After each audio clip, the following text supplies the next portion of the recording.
There are three simple components to perfect rice: the rice to water ratio, washing the rice, bringing to boil and simmering. Firstly, let's tackle the ratio. If, like me, you're blessed with the power of your ancestors to just freestyle it based on vibes and get it right pretty much every time, you're chillin'. But for the benefit of the tutorial, let's talk measurements. Different rice types have different ratios, but they all hover around 1 to 1.5, meaning 1 unit of uncooked rice needs 1.5 units of water. And these are units of volume, meaning how much space they take up. So, for example, 2 cups of rice need 3 cups of water, 4 tablespoons of rice would need 6 tablespoons of water. This is maths you learned when you were 5. I want to cook 400 grams of uncooked rice, which turns out to be 500 milliliters in volume, so I'll prepare 750 milliliters of water. Longer grains need a bit more water, shorter grains need a bit less. If you want to be safe, look it up. Here are some examples for common rice types. I'm using basmati, the best type. If you're still unsure, or you want an easier method, put more water in rather than less, and I'll show you why later. Next, washing the rice. Everyone generally advises to wash your rice 2 to 3 times. But why? Well then, everyone says to remove the starch. But why?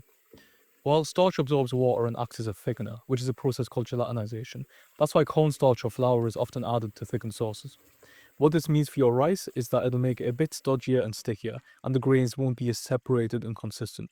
If that's what you want, there's no need to wash your rice. Traditionally, it also served the purpose of removing dirt, dust, and impurities, but these days, rice is pretty clean anyways. Now to actually cook your rice.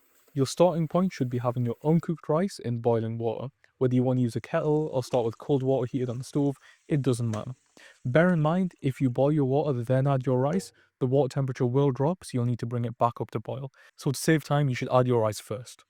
Some people add salt, this is just for flavor. Once boiling, turn the heat down and cover. Now this is the key step, as it lets the rice absorb the water and steam up. Leave this for around 15 minutes or so, check whether the rice is cooked sufficiently, and if it's cooked how you want but there's still some water, there is zero shame in draining the rice. If it works, it works.